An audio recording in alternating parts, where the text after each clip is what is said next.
welcome to Life Less Ordinary. It is a bit of a blustery day, but I wanted to come down because our son has just come up from Victoria. He's an agronomist to pick up his kids who we've been looking after for the last 2 weeks. We've had a great time. If you pop over to Instagram, you'll see a bit of the fun that we have had. But what I did want to do while he's here is get him to have a look at our corn and sort of tell me how it's going from an agronomist's point of view. Anyway, so join me for this. So we're down looking at these corn. This is a variety called Legacy, which I got from either Seed Collection or Diggers Club, I cannot remember. These ones here are a different variety, a hybrid that I would have picked up from one of the hardware stores in Punnets. So you can see they are very different to these ones. So we're down here looking at each of the plants, and Isaac's going to show me some things, or tell me some things that he has noticed. So you said there were some holes in some things. Yeah, so caterpillar's bored into that one. So this is the caterpillar damage. Can we see where the caterpillar is? So he may have gorged himself and headed off. And another one over there, did you say? No? That's the only one I've seen. Yeah.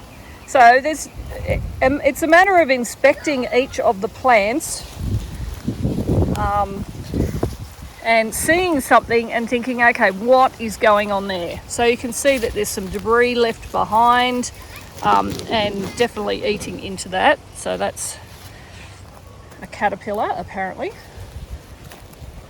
What else? So I would say that a lot of this corn would actually be ready. So if I look at this one here, it has come away from the main stalk and the silks are browned. So the other way to check is to open it up. So I've opened this one up, and the other way to tell is if I squeeze into one of these corn kernels and the liquid that comes out is cloudy, then it is ready. So I would say these are ready. My understanding on a corn cob that's not fully formed, it means it hasn't fertilised properly. Is that right or not? Yeah. Yeah, so it hasn't pollinated correctly or properly. But we do have, let me just try and snap that off. Hang on mate. Oh. It's only a small one. So I've snapped that off. So it's only that top section that hasn't pollinated properly. So we've still got a whole heap of corn on there that is useful to eat. So we've just pulled apart another one that we would have considered ready, and it did have quite a bit that was still growing on the top. So I feel comfortable leaving these for the next couple of weeks, next 2 weeks at least, because I will not be able to get to them for the next 2 weeks. One thing we did notice, so up the top of this one here,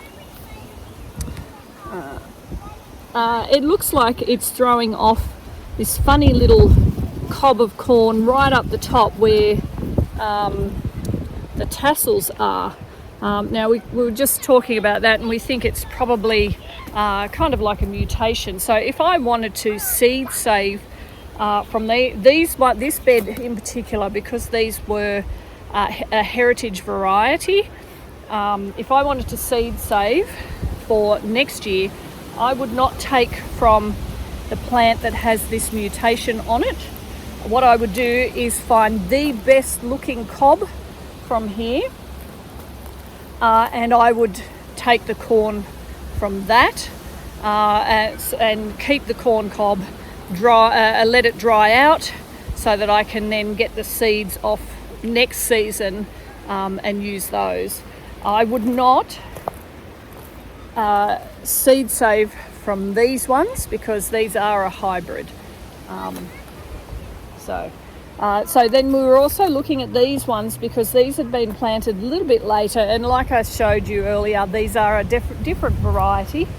And while some of the silks are drying out, you can still see that there is some life still in that. So I am not even going to consider harvesting those in the next 2 weeks at least anyway, because we do want them to look more like, now I was trying to find one that had the silks that were quite dry. So this one here, now this is not a good cob there, but see how that's really quite dry? That's more what the dryness of those silks needs to look like. But otherwise, I think this looks pretty good. We have been trying to keep the water up to it when it hasn't been raining. We've had a couple of days that have been mid-30s, and a wind like today, it dries everything out. So young Michael, the grandson, has been running around turning the sprinklers on as Isaac and I have been out here just chatting about different things in the garden. So he's been helping me in that way.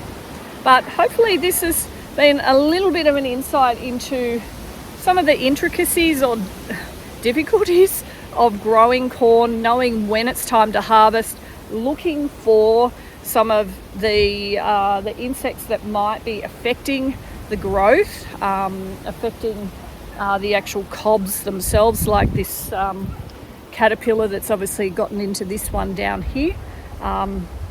And just being vigilant. I've said in other videos and on my Instagram page that the best thing for your garden is your shadow. If you are in the garden, then you're going to be noticing things. So we do try to get out here, well I do, almost every day so that I can keep a track of what's going on. Otherwise things get overwhelming.